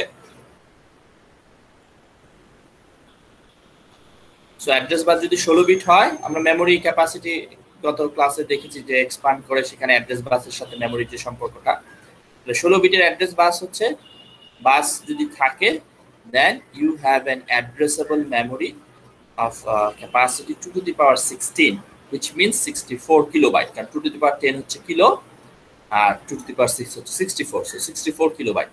সবাই বুঝতে পারছো? না স্যার, এটা বুঝিনি। এটা বুঝো নাই কেন? গত ক্লাসে তো আমরা বুঝিয়েছি। গত ক্লাসে বলা হয়েছে না যে সাপোজ ইউ হ্যাভ 1 বিট, একটা বিট থাকলে তুমি দুইটা কম্বিনেশন করতে পারো, 0 আর 1। তাহলে যদি দুইটা বিট দেয়, তুমি কয়টা কম্বিনেশন করতে পারবা? 4টা কম্বিনেশন করতে পারবা, 0001 1011, ঠিক আছে? তাহলে কোনো একটা লোকেশনকে রিপ্রেজেন্ট করছি আমরা অ্যাড্রেস দ্বারা, তাহলে অ্যাড্রেসের বিটে নাম্বার অফ বিটের উপর নির্ভর করে কয়টা লোকেশন তুমি নির্দেশ করতে পারো। তোমাকে যদি একটা বিট দেয়, তুমি দুইটা লোকেশন পারবা, এই 0 আর 1। তোমাকে যদি দুইটা বিট দেয়, 4টা লোকেশন পারবা, 2 স্কয়ার 4। 3টা দিলে 8টা লোকেশন সম্ভব। তাহলে এইভাবে তোমার যদি অ্যাড্রেসের বিট থাকে 16টা, তাহলে কতগুলি লোকেশন সম্ভব অ্যাড্রেস করা? That is your RAM size, বা that is the size of your memory which can be addressed. সবাই আমার কথা বুঝছো? জি স্যার। তাহলে এখন যদি 2 to the power 16 হয়, 2 to the power 16 মানে কি? 2 to the power 16 means এটাকে আমি লিখতে পারি এইভাবে, 2 to the power 10 আর হচ্ছে into 2 to the power 6। তাহলে 2 to the power 10 হচ্ছে কিলো, 1 কিলো, আর 2 to the power 6 হচ্ছে 64, তাহলে 64 কিলো। আর এক একটা লোকেশনে তুমি রাখতে পারো 1 byte, that's why 64 kilobyte. So 8085 এর অ্যাড্রেসেবল মেমোরি ছিল 64 কিলোবাইট। 8086 এর ক্ষেত্রে যেহেতু 20 bit, so 2 to the power 20 মানে 2 to the power 10 স্কয়ার, তাহলে 1 কিলোর square, that means 1 mega. So 1 megabyte হচ্ছে 8086 এর অ্যাড্রেসেবল মেমোরি সাইজ।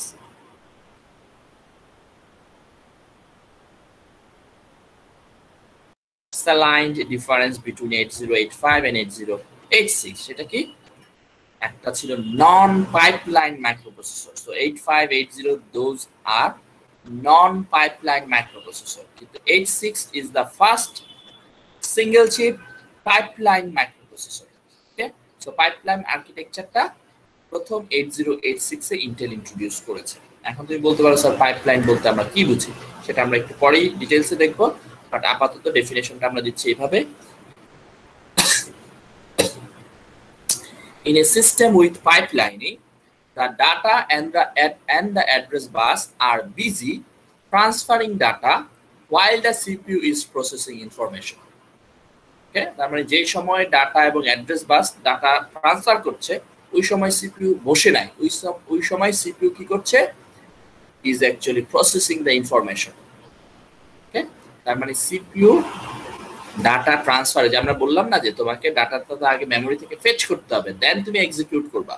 তাহলে পাইপলাইনিং আর্কিটেকচারের ডিজাইনটা এমন ভাবে করা হয়েছে যে যখন ডাটা বাস এবং অ্যাড্রেস বাসের মাধ্যমে আমরা মেমোরি থেকে ডাটা ফেচ করছি, while the data is in the data bus, the CPU is not ideally or the CPU is not sitting idle.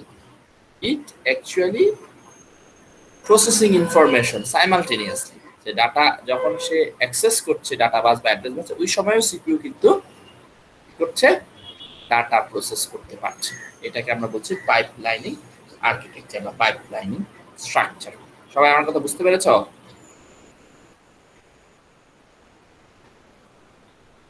তাহলে 8086 হচ্ছে ফার্স্ট পাইপলাইন প্রসেসর। সবাই কি ক্লিয়ার? জি স্যার। আচ্ছা, দেন 86 এর থেকে 88, সেটা আমরা অলরেডি একটু বলেছি, আবার বলছি। 86 was with 16-bit data bus both internally and externally. Okay, data bus আইসির ভিতরেও 16 বিট, আইসির বাইরেও 16 bit. All register and the data bus carrying data in and out of the CPU, those are also 16-bit. But that time all the peripherals were designed around 8-bit microprocessor. কারণ 85 এর পরে আসলো 86, 85 হচ্ছে 8 বিটের, ফলে peripheral ডিভাইসগুলি তখন 8 বিটের ছিল। এই অবস্থায় 86 বাজারে আসছে, কিন্তু বাজারে আসার পর দেখা গেল যে বিট কি বেশি হচ্ছে না। কেন? কারণ আমার যদি এখন পুরো সিস্টেম চেঞ্জ করতে হয় তাহলে সেটার কস্ট বেশি পড়বে, ফলে আমি ভাববো যে ওকে 85 এ আমি থাকি। ধরো তোমার এখন কোর i3 আছে, এখন ধরো নতুন একটা প্রসেসর বাজারে আসলো, যে সেটা তুমি এনে সেটা যদি তুমি কিনো, তুমি পারফরমেন্স ভালো পাবা, এবং সেটার জন্য তোমাকে পুরো সিস্টেম চেঞ্জ করতে হবে। তোমার ধরো এখনকার যে কিবোর্ড আছে, মাউস আছে, তোমার যে মাদারবোর্ড আছে, কোনোটাই কাজ করবে না, সব নতুন কিনতে হবে। তাহলে তোমার মাইক্রোপ্রসেসরের কস্ট তো আছেই, প্লাস এই পেরিফেরাল গুলি কিনতে গেলেও তোমার কিন্তু কস্ট অ্যাড হবে। তাহলে তখন দেখা যাবে যে সেই মাইক্রোপ্রসেসরটা তুমি কিনবা না। কিন্তু তুমি যদি তোমার মাইক্রোপ্রসেসরটা এমন ভাবে ডিজাইন করো যে ওকে তুমি সেই মাইক্রোপ্রসেসরটা তোমার মাদারবোর্ডে সরাসরি করতে পারবা, ইন্টিগ্রেট করতে পারবা। কারণ মাদারবোর্ডের আগের মাইক্রোপ্রসেসর যেটা ছিল ধরো কোর i3 আমার এখন বা i5, সেটাও ধরো যত বিটের, নতুন মাইক্রোপ্রসেসরটা যে আমি পিন নাম্বার সেটা ধরো সেম নাম্বার অফ পিন বা সেম নাম্বার অফ ডাটা বাস। তাহলে তোমার দেখা যাবে যে আইও বা পেরিফেরাল গুলি তোমার চেঞ্জ করতে হবে না, তখন দেখা যাবে যে সেটা সবাই কিনবে। সেই জিনিসটাই আসলে ইন্টেল করেছিল ফর আফটার ইন্ট্রোডিউসিং 86, কারণ দেখলো যে 86 যেহেতু 16 বিট, ইন্টারনাল এবং এক্সটার্নাল দুই দিকেই 16 বিট, মানে ভিতরে তো 16 আছে, বাইরেও 16, বাট বাইরের 16 বিট অ্যাকোমোডেট করতে গেলে তোমার দেখা যাচ্ছে এখন অনেক কিছু চেঞ্জ করতে হচ্ছে, পেরিফেরাল ডিভাইস চেঞ্জ করতে হচ্ছে, মাদারবোর্ডের পিন চেঞ্জ করতে হচ্ছে। সেটাই এখানে বলছে যে that time all the peripherals were design around 8-bit microprocessor and it was expensive to build PCB or printed circuit board with 16-bit data bus. As a result, Intel introduced 8088, which was identical to 8086 internally. ভিতরে পুরোপুরি 86 এর মতো, but externally it has a 8-bit data bus instead of 16-bit. Okay? আর বাকি সব 86 এর মতো। 86 এ যেরকম 20 বিটের অ্যাড্রেস এবং 88 এরও 20 বিটের অ্যাড্রেস ছিল, ফলে 8ও 1 মেগাবাইট মেমোরি 86 এর মতো অ্যাড্রেস করতে পারত। সাথে সাথে যেহেতু এই 16 বিটের এই জিনিসটা যখন বাজারে আনলো, IBM actually they picked this processor for their PC personal computer যে কনসেপ্ট IBM পিচ করলো ওই সময় 1981 এ, সেই পিসির প্রসেসর হিসেবে তারা চুজ করলো এই 88। So IBM decision to pick up 88 as their choice of microprocessor in designing the IBM PC. And 88 based IBM PC was enormous success because IBM and Microsoft made it an open system. And this enabled the cloning of this system and resulted a huge growth in both hardware and software design based on IBM PC. In contrast, IBM's main competitor, Apple Computer, they introduced a closed system and blocked all attempts of cloning. That's why before introduction of the mobile, বিশেষ করে iPhone, তার আগে তোমার কিন্তু এই microprocessor ফিল্ডে পুরা শেয়ারটাই ছিল হচ্ছে ইন্টেলের, এবং আইবিএম পিসি। অ্যাপেলের কিন্তু খুব একটা মার্কেট শেয়ার ছিল না। কিন্তু যখন আবার মোবাইল কম্পিউটার চলে আসলো, তখন আবার দেখা গেল যে মোবাইল মার্কেটিং এ অ্যাপেলের যে iPhone, they actually hold a substantial portion or substantial amount of the market. সবাই কি আমার কথা বুঝতে পারছো?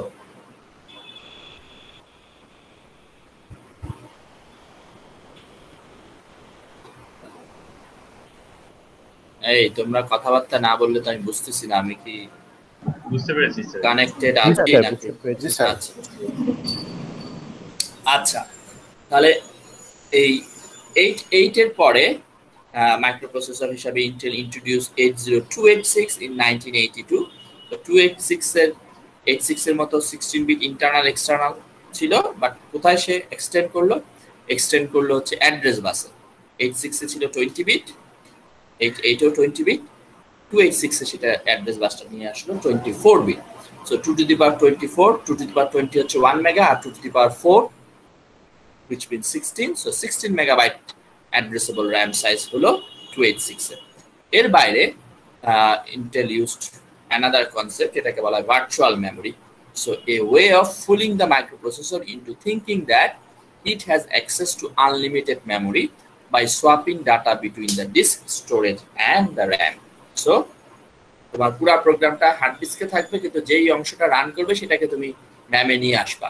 ফলে প্রোগ্রামের সাইজ যদি র্যামের চেয়ে বড়ও হয় কোনো সমস্যা নাই, বাট এর আগে ভার্চুয়াল মেমোরি কনসেপ্টের আগে তোমাকে অবশ্যই প্রোগ্রামের সাইজ র্যামের চেয়ে বড় হওয়া যেত না। তাহলে সেই যে লিমিটেশনটা দ্যাট ওয়াজ circumvent বা overcome by Intel by using or by introducing this concept of virtual memory. Intel introduced another concept যেটাকে আমরা বলছি real mode versus protected mode. So protecting the operating system for accidental or deliberate destruction of the user. So real mode supports faster operation with maximum of 1 megabyte of memory, যদিও ছিল 16 megabyte, but real mode you can just address 1 megabyte memory. And যদি protected mode তুমি run করো, you can actually access the whole 16 megabytes of memory, but protected mode is slower than real mode. এই কনসেপ্টটা 80286 এ Intel introduce করে। Then comes 80386. So Intel introduced 80386 in 1985, which was also known as 80386DX. 80386DX there was 32-bit internal and external data bus. Address bus ছিল 32 bit। তাহলে 32 bit address bus এ দেখো 2 to the power 32, তাহলে 2 to the power 30 মানে giga, R 2 to the power 2 হচ্ছে 4, so 4 gigabyte physical memory size ছিল 4 gigabyte। আর তুমি যদি virtual memory কনসেপ্টটা ইউজ করো, you can actually address 64 terabytes। যদিও তোমার অ্যাড্রেস বাস 32 বিটের, but using that 32 bit you can access or you can create 46 bit address, এবং using that 46 bit address you can actually access 64 terabyte, কারণ 2 to the power 40 মানে টেরা, আর 2 to the power 6 হচ্ছে 64 terabyte। সবাই আমার কথা বুঝতে পারছো? জি স্যার। ওকে, তো একইভাবে 386 যেহেতু আগেরটার চেয়ে তোমার নাম্বার অফ ডাটা বাসে বিট বাড়লো, সো সেই ওই একই সমস্যা প্রথম কেউ কিন্তু কিনলো না। তখন ওই ইন্টেল ওই একই বুদ্ধি করলো 86 এ যেটা করলো 86 আর 88 এ 386 এর আরেকটা ভার্সন বের করলো SX, that was later introduced with the same internal structure with 32 bit internal data bus, but externally সেটাকে রাখলো হচ্ছে 16 বিট। ওকে, এবং অ্যাড্রেস বাসও রাখলো হচ্ছে 32 এর জায়গায় 24 বিট, আগে 286 এর মতো, and that was also much cheaper। ওকে, ফলে যারা টোটাল সিস্টেম চেঞ্জ করা এফোর্ড করতে পারতো তারা 386 কিনলো, আর যারা মনে করলো যে না শুধু আমি প্রসেসরটা চেঞ্জ করবো টোটাল সিস্টেম না, তাহলে তারা 286 এর জায়গায় 386 শুধু প্রসেসরটা কিনলো, 386 SX প্রসেসর। সবাই কি ক্লিয়ার?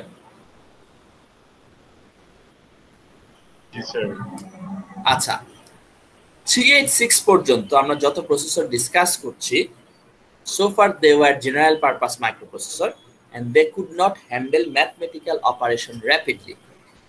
বিশেষ করে তুমি যদি ফ্লোটিং পয়েন্ট অপারেশন করতে চাও, সেই ফ্লোটিং পয়েন্ট অপারেশন আমাদের এই প্রসেসরগুলি করতে পারতো না 386 পর্যন্ত, শুধুমাত্র ইন্টিজার অপারেশন করতে পারতো।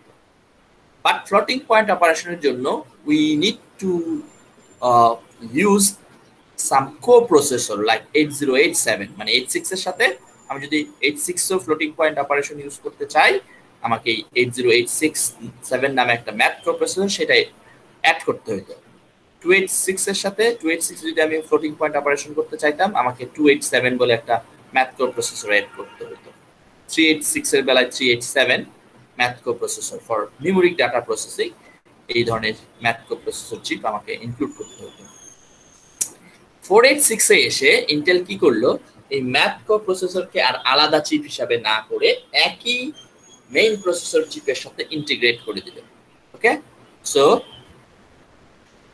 486 which was introduced in 1989 with 32-bit internal external data bus and 32-bit address bus so same like 386 but it now has a built-in math processor in a single chip এর সাথে সাথে আরেকটা concept 486 এ Intel introduce করলো যেটা হচ্ছে cache memory introduction of cache memory আমরা জানো যে ক্যাশ মেমরি হচ্ছে মেইন মেমরি এবং সিপিইউ রেজিস্টার এই দুইটার মাঝে যে স্পিডের মিসম্যাচ সেইটা এই স্পিড ডিসপ্যারিটিকে মিনিমাইজ করার জন্য এই চিপে মানে সিপিইউ চিপে আমরা কিছু মেমরি অ্যাড করি other than register okay and that memory is designed by SRAM by static RAM which has very fast access time সেই মেমরিটাকে আমরা তখন বলছিলাম ক্যাশ মেমরি এই ক্যাশ মেমরির কনসেপ্টটাও ইন্টেল প্রথম ইন্ট্রোডিউস করলো এই 80486 এ সবাই আমার কথা বুঝতে পেরেছো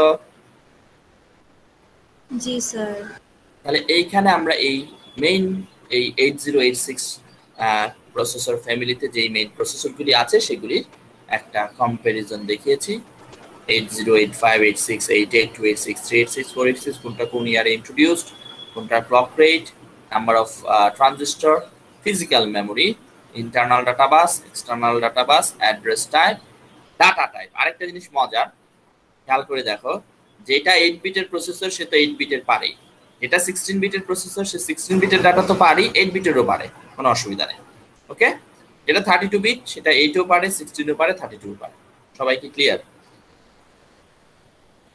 জি স্যার আচ্ছা এইখানে আমরা এই 8086 এর ইন্টারনাল অর্গানাইজেশনটা দেখাচ্ছি তাহলে কম্পিউটারের 8086 অর্গানাইজেশন ইন্টারনাল অর্গানাইজেশন তাহলে দেখো এটা হচ্ছে একটা কম্পিউটার সো এই যে সিপিইউটা এটা হচ্ছে একটা জেনারেল সিপিইউ যে কোনো একটা জেনারেল বা জেনারেলাইজড সিপিইউর ক্ষেত্রে যে সিপিইউ আমরা বলেছি একটা কন্ট্রোল ইউনিট থাকবে একটা এএলইউ থাকবে কিছু রেজিস্টার থাকবে সেটাই জাস্ট দেখানো হয়েছে আর যেহেতু total computer system not only the CPU ফলে আমরা আইও এবং মেমোরিও দেখিয়েছি এটা হচ্ছে একটা কম্পিউটার অর্গানাইজেশন আর তোমাকে যদি স্পেসিফিক 8086 এই প্রসেসরটার ইন্টারনাল ডায়াগ্রাম দিতে বলে তো this is the block diagram of 8086 microprocessor so এই ব্লক ডায়াগ্রামটা তুমি যদি ভালো করে খেয়াল করো পরীক্ষায় আসবে তাহলে এখানে দেখো দুইটা ফাংশনাল ইউনিট আছে একটাকে আমরা বলছি এক্সিকিউশন ইউনিট আর একটাকে আমরা বলছি বাস ইন্টারফেস ইউনিট সবাই কি ক্লিয়ার সো পুরোটা কি এইভাবে আইকা দেখাইতে হবে স্যার হ্যাঁ খুব কঠিন কিছু না আমি জাস্ট বুঝিয়ে দিচ্ছি তাহলে এই হচ্ছে তোমার main CPU execution unit so execution ইউনিটের মধ্যে থাকে এএলইউ অ্যারিথমেটিক লজিক ইউনিট কিছু হচ্ছে জেনারেল পারপাস রেজিস্টার এখানে আমরা দেখি যে চারটা জেনারেল পারপাস রেজিস্টার আছে এক্স বিএক্স সিএক্স ডিএক্স এই চারটা রেজিস্টারকে আইদার তুমি 16 বিট হিসাবে অ্যাক্সেস করতে পারো পুরোটা তখন এক্স হিসাবে রেজিস্টারটার নাম হবে এএক্স অর বিএক্স তুমি যদি 8 বিট হিসাবে অ্যাক্সেস করো তাহলে 8 বিট কোন 8 বিট আপার 8 বিট না লোয়ার 8 বিট যদি লোয়ার 8 বিট ইউজ করো তাহলে রেজিস্টারের নাম হয়ে যাবে এএল আপারটা করলে এএইচ একইভাবে বি সি ডি নামকরণ হবে এগুলি অনেক সময় আমরা ডাটা রেজিস্টারও করি এর বাইরে it has some index register SI SI for source index DI for destination index সবাই বুঝতেছো sir Yes, sir. then there is two pointer register BP for base pointer SP for stack pointer ঠিক আছে তাহলে এখানে চারটা এখানে চারটা আটটা আর চারটা রেজিস্টার আছে এটাকে আমরা বলি সেগমেন্ট রেজিস্টার বাস ইন্টারফেস ইউনিট ফাংশনালি যে অংশটা সেটার সেখানে প্রথমেই হচ্ছে এই চারটা segment register CS which stands for code segment register, DS for data segment register, SS for stack segment register, and ES for extra segment register. ওকে, তাহলে গেল 4টা 4টা 8টা 4টা 12টা। আর দুইটা স্পেশাল রেজিস্টার আছে, একটাকে আমরা বলছি আইপি, যেটা মেইনলি জেনারেল পারপাস রেজিস্টার, আমরা পিসি বলেছি প্রোগ্রাম কাউন্টার, সেটাই 8086 হচ্ছে আইপি। আর একটা হচ্ছে ফ্ল্যাগ রেজিস্টার, ঠিক আছে, ফ্ল্যাগ রেজিস্টার, ঠিক আছে। এর বাইরে একটা থাকবে কন্ট্রোল ইউনিট, একটা বাস ইন্টারফেস ইউনিট, এই তো, আর তো কিছু নাই। আর এইগুলি হচ্ছে তোমার সিস্টেম বাস, এটা হচ্ছে ডাটা বাস ইন্টারফেস ইউনিট, অ্যাড্রেস বাস, ডাটা বাস, ইন্টারনালি এটা হচ্ছে ডাটা বাস, ইনস্ট্রাকশন বাস বা অ্যাড্রেস বাস। রেজিস্ট্রেশন থাকতেছে টোটাল 14টা রেজিস্টার থাকে।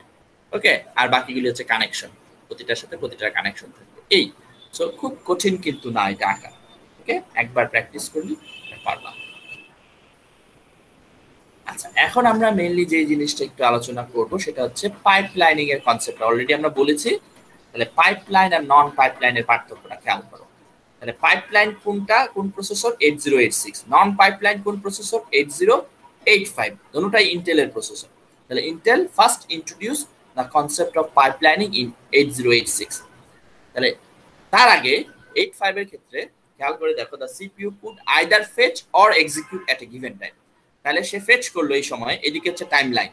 তাহলে যে সময় ফেচ করলো সেই সময় কিন্তু সিপিইউ বসা, ফেচ শেষ হবে, দেন সিপিইউ এক্সিকিউট করবে, দেন আবার সে নেক্সট ইনস্ট্রাকশন বা ডাটা ফেচের জন্য ওয়েট করবে, সেটা হবে, দেন সে এক্সিকিউট করবে। তাহলে আমরা বলছি CPU could either fetch or execute at a given time.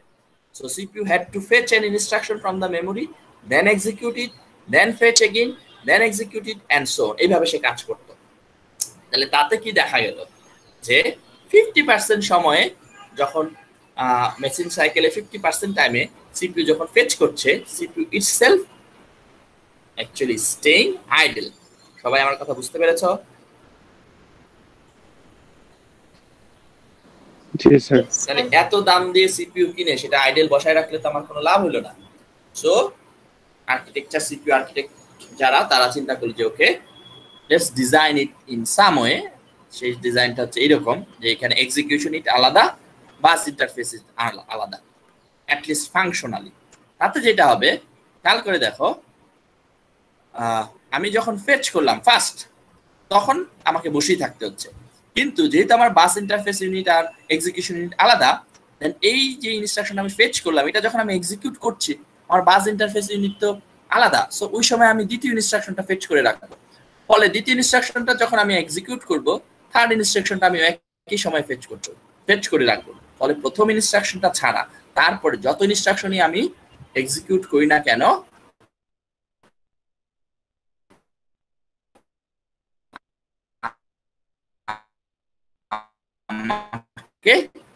সবাই আমার কথা বুঝতে পেরেছো? জি স্যার। আমার একটু বলবেন স্যার আর কি? এই যে এদিকে হচ্ছে টাইম লাইন। সো তুমি ধরো প্রথম যে ইনস্ট্রাকশনটা ফেচ করলা, ফেচ করা মানে রিড করলা, রিড করে সিপিইউর মধ্যে আনলা, দেন তুমি এক্সিকিউট করবা।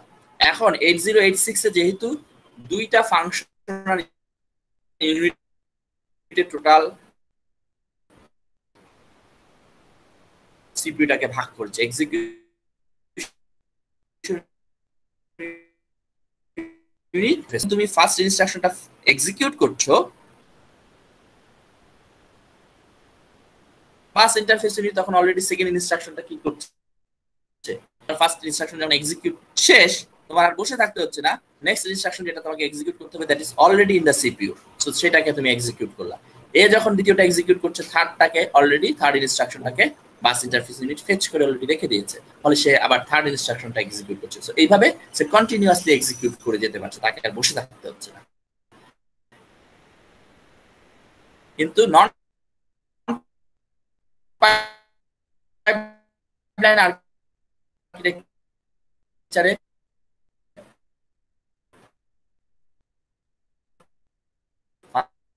ফার্স্টে ফেচ করবে, দেন এক্সিকিউট করবে, এক্সিকিউট শেষ আবার সে বসে থাকবে ফেচ হওয়ার জন্য, দেন হ্যান্ডেল করা CPU in two section, execution unit আর একটাকে আমরা বলছি বাস ইন্টারফেস ইউনিট।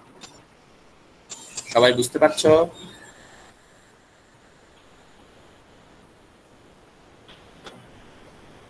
সবাই কি ক্লিয়ার?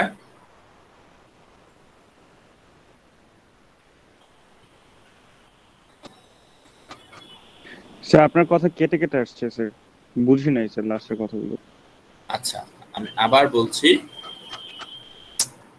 নরমালি নন পাইপলাইন আর্কিটেকচারে আমরা যেটা করি যে সিপিইউ প্রথমে ডাটা বা ইনস্ট্রাকশন ফেচ করবে, ফেচ করার পর সে এক্সিকিউট করবে, এক্সিকিউট শেষ হলো দেন নেক্সট ইনস্ট্রাকশন আবার ফেচ করবে। ওই সময়টা কিন্তু সিপিইউ বসে আছে, কারণ তুমি পুরা CPU either fetch or execute দুইটা যে কোনো একটা এট এ টাইম করতে পারে, একই সাথে দুইটা করতে পারে না। Pipelining is the simplest form which allow the CPU to fetch and execute at the same time. তো সেটা কিভাবে করা হয়েছে আমরা দেখলাম যে এখানে পুরা সিপিইউটাকে আমরা দুইটা ফাংশনাল ইউনিটে ভাগ করেছি, একটাকে বলা হচ্ছে এক্সিকিউশন ইউনিট আর একটা হচ্ছে বাস ইন্টারফেস ইউনিট, একটা আরেকটার উপর নির্ভর করে না। ফলে ইনিশিয়ালি বাস ইন্টারফেস ইউনিট প্রথম ইনস্ট্রাকশনটা ফেচ করছে, কারণ প্রথম ইনস্ট্রাকশন ফেচ না করা পর্যন্ত তো এক্সিকিউশন ইউনিট এক্সিকিউট করতে পারবে না, তো সে তখন ওয়েট করছে। বাট এটা যখন ফেচ হয়ে গেল তখন সে কিন্তু এক্সিকিউশন শুরু করে দিল। আর এক্সিকিউশন ইউনিট যখন এক্সিকিউশন করছে ওই প্রিভিয়াস ইনস্ট্রাকশনটা, বাস ইন্টারফেস ইউনিট কিন্তু বসে নাই, সে নেক্সট ইনস্ট্রাকশনটা অলরেডি ফেচ করে ফেললো। নেক্সট ইনস্ট্রাকশনটা যখন ফেচ হয়ে গেছে, ফার্স্ট ইনস্ট্রাকশন এক্সিকিউট যখন শেষ হবে সাথে সাথে সে নেক্সট ইনস্ট্রাকশনটা আবার এক্সিকিউট শুরু করবে। ফলে তার এক্সিকিউশন ইউনিট এক্ষেত্রে আর আইডিয়ালি বসে থাকছে না, always it is busy with the execution. সবাই আমার কথা বুঝতে পেরেছো? জি স্যার। তাহলে এই জিনিসটাই আমরা বলছি যে Intel implemented the concept of pipelining by splitting the internal structure of 8088 into two sections, the execution unit and the bus interface unit, and these two sections work simultaneously.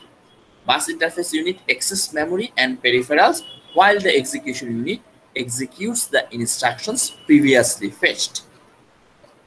আচ্ছা, এখন খেয়াল করো যদি কখনো এরকম হয় যে ফেচ করার আগেই এক্সিকিউশন শেষ হয়ে যাচ্ছে, হইতেই পারে, তাহলে কিন্তু কি করবে, এক্সিকিউশন ইউনিট কিন্তু আবার সে বসেই থাকবে। যদিও তুমি দুইটা আলাদা ফাংশনাল ইউনিটে ভাগ করে দিয়েছো, এখন তুমি যে ইনস্ট্রাকশনটা ফেচ করছো সেটা ধরো অনেক বড় সাইজ, আর যে ইনস্ট্রাকশনটা অলরেডি এক্সিকিউট করছো সেটা ধরো সাইজ ছোট ছিল, তাহলে কিন্তু তুমি আবার সেই একই কথা বসে থাকবা। বুঝতে পারছো? হ্যালো স্যার তাহলে কি স্যার পাইপলাইনে স্যার সেম চাঙ্ক অফ মানে সাইজে ডিভাইড করে না, সেটা করব না, সেটা তো সম্ভব না, কারণ এক এক ইনস্ট্রাকশনের এক এক সাইজ হবে, তো সেটা তুমি এনশিওর করতে পারবে না। সো সেই জন্য সেটা যে এই আর্কিটেক্ট, কম্পিউটার আর্কিটেক্টটা যে কাজটা করলো, তারা একটা বাফার ইউজ করলো। So it only works if bus interface unit keeps ahead of execution unit, মানে এক্সিকিউশন ইউনিটের আগে আগে বাস ইন্টারফেস ইউনিটকে থাকতে হবে, ফেচ করে রাখতে হবে। So bus interface unit has a buffer of queue, একটা কিউ সে মেনটেন করে। এইটা সেটা হচ্ছে 4 বাইটে, 86 হবে, 86 এ সেটা হচ্ছে 6 বাইট, এটা 88 না 86, 86 এ সেটা 6 বাইট। সো তোমার 6 বাইটের একটা কিউ সে মেনটেন করে। সো বাস ইন্টারফেস ইউনিট কি করতে থাকে, ফেচ করে সেই কিউতে অলরেডি অ্যাড করতে থাকে, এবং কিউ যখন ফিল আপ হয়ে যায় সেটা বলা হচ্ছে যে if the execution of any instruction takes too long then bus interface unit is filled to is maximum capacity, তার মানে 6 বাইট ফুল হয়ে গেল, and buses will stay idle, তখন আবার বাস বসে থাকবে যতক্ষণ না ইনস্ট্রাকশন ওই কিউটা খালি হবে। তাহলে কিউ আবার কখন ফিল আপ করা শুরু করবে, it is start to fetch again whenever there is a 2 byte room in the queue, মানে at least 2 বাইট যদি কিউতে খালি থাকে তখনই আবার বাস ইন্টারফেস ইউনিট ফেচ করা শুরু করে দেবে। ফলে কখনোই তোমার কি বলে এক্সিকিউশন ইউনিট আইডল বসে থাকবে না। সবাই কি ক্লিয়ার? জি স্যার। জি স্যার। আচ্ছা, এখন খেয়াল করো, এই যে আমরা আলোচনা করছি এক্ষেত্রে আমরা ধরে নিচ্ছি যে ইনস্ট্রাকশনগুলি সিকোয়েন্সিয়ালি আছে, তাই না, পর পর। তো একটা ইনস্ট্রাকশন শেষ হলে দেন নেক্সট ইনস্ট্রাকশন মেমোরির ওই লোকেশন থেকে তুমি নিচ্ছ। এখন সামটাইমস আমার প্রোগ্রাম কিন্তু এত সিম্পল নাও হতে পারে, আমরা যদি কমপ্লেক্স প্রোগ্রামিং করি, ধরো একটা ফর লুপ করি, তাহলে সেখানে কিন্তু জাম্প ইনস্ট্রাকশন আসবে। তার মানে তোমার প্রোগ্রামের 3টা লাইন ধরো সে এক্সিকিউট করলো, দেন জাম্প করে নেক্সট লাইনের এসে আবার প্রিভিয়াস 3টা লাইন আগে চলে যেতে পারে, বা নেক্সট 4টা লাইন পরে চলে যেতে পারে। তাহলে জাম্প ইনস্ট্রাকশন যদি থাকে তাতে যেটা হবে, এই যে আমরা বললাম যে অলরেডি বাস ইন্টারফেস ইউনিট একটা কিউ মেনটেন করছে এবং কিউতে অলরেডি সে ফেচ করে রেখেছে, তাহলে ফেচ করে রেখেছি তো নেক্সট ইনস্ট্রাকশনগুলি, কিন্তু তোমার এখন নেক্সট ইনস্ট্রাকশন তো জাম্প করে আরো 10টা ইনস্ট্রাকশন পরে চলে গেল, তাহলে সেগুলি তো আর অলরেডি ফেচ করা নাই। তাহলে তোমাকে কি করতে হবে, এখন ইন্টারনাল কিউটাকে ফ্ল্যাশ আউট করতে হবে, তার মানে ওটা মুছে দিতে হবে, দেন নতুন ওই লোকেশন থেকে তারপরে ইনস্ট্রাকশনগুলি আবার ফেচ করতে হবে, এন্ড ইট টেকস টাইম। ফলে কারণে তুমি কিউটা এখানে মেইনটেইন করছো। If you use branch instruction that will circumvent or that will make the whole process slower, এবং এইটাকে তখন আমরা বলছি ব্রাঞ্চ পেনাল্টি। তার মানে যে ইনস্ট্রাকশনগুলি অলরেডি তোমার কিউতে ছিল সেগুলি তোমাকে ফ্ল্যাশ আউট করে নতুন ইনস্ট্রাকশন নতুন লোকেশন থেকে আবার ফেচ করতে হবে। So when there is a jump instruction, the microprocessor must flash out the queue. When a jump instruction is executed, BIU start to fetch information from the new location in the memory. এই লোকেশনে সে jump করলো সেখান থেকে সে fetch করবে। So in this situation you or execution unit must wait until the bus interface unit start to fetch the new instruction, and this is known as branch penalty. তার মানে তুমি যতই আর্কিটেকচারটা এইভাবে করো না কেন পাইপলাইনিং, বাট তুমি যদি তোমার প্রোগ্রামে ব্রাঞ্চ ইনস্ট্রাকশন অনেক থাকে তাহলে কিন্তু তুমি এই আর্কিটেকচারের যে ফুল পোটেনশিয়ালিটি সেটা ইউজ করতে পারবে না। কারণ ব্রাঞ্চ করার সময় তোমার কিউটা ফ্ল্যাশ আউট করতে হবে এবং নতুন লোকেশন থেকে আবার তোমাকে ফেচ করতে হচ্ছে বাস ইন্টারফেস ইউনিটকে। সবাই কি বুঝতে পেরেছো? জি স্যার। সবাই কি ক্লিয়ার? তাহলে ক্লিয়ার যদি হও আজকে আমরা এখানে শেষ করছি। Okay sir. আমাদের অ্যাটেন্ডেন্সটা আমি একটু দিয়ে দেই, ওয়েট বিট।